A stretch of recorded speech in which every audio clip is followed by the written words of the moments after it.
I think I'm a naturally curious person in general, and everything that people did, at least as a little kid, it always seemed like it revolved in some way around money. And so it explained a lot of their behavior, or at least excuses for things they couldn't give me and stuff that they wouldn't be able to do for me in terms of time, right? And so the idea of being able to manage your money to put you in a position where you can do what you want to do is something that always interested me. And I like it from the corporate side and from the individual side.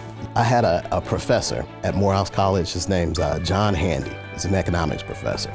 And I think every good professor will give a student that they know is extraordinarily curious at least one or two questions that are very difficult to answer, real brain scratchers that you'll wrestle with for a long time.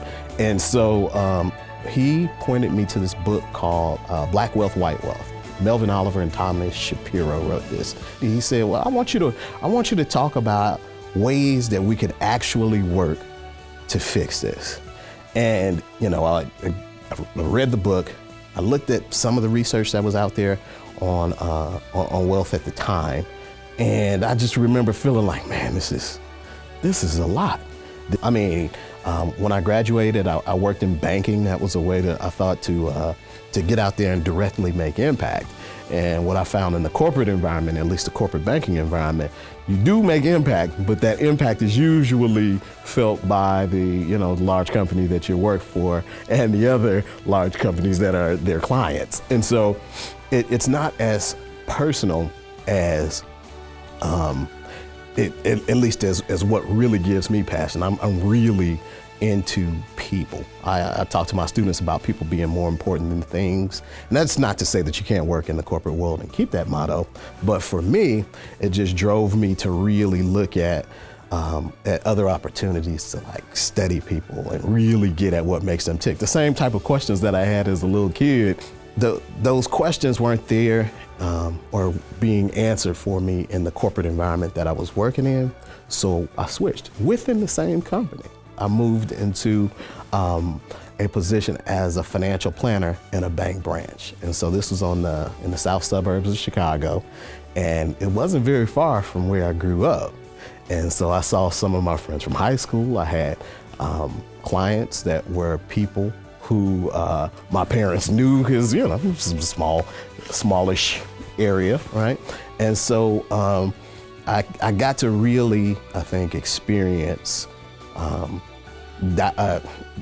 decision making in a dynamic way for a lot of different people within a community, and I got to be a positive impact in that way, and I really enjoyed that. But I wanted to scale it. I was like, well, how can we make this happen more? How can I facilitate other people doing this too?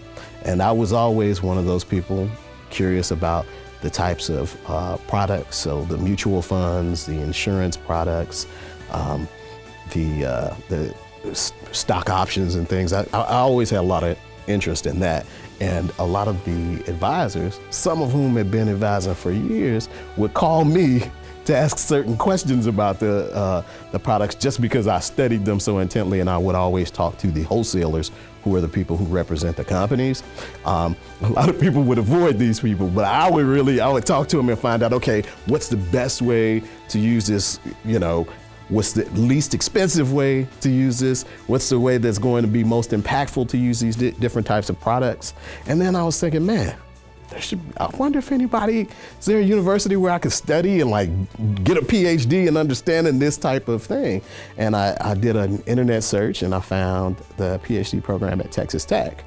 And that's when, it all sort of lined up. I was like, oh, I can get a PhD in this.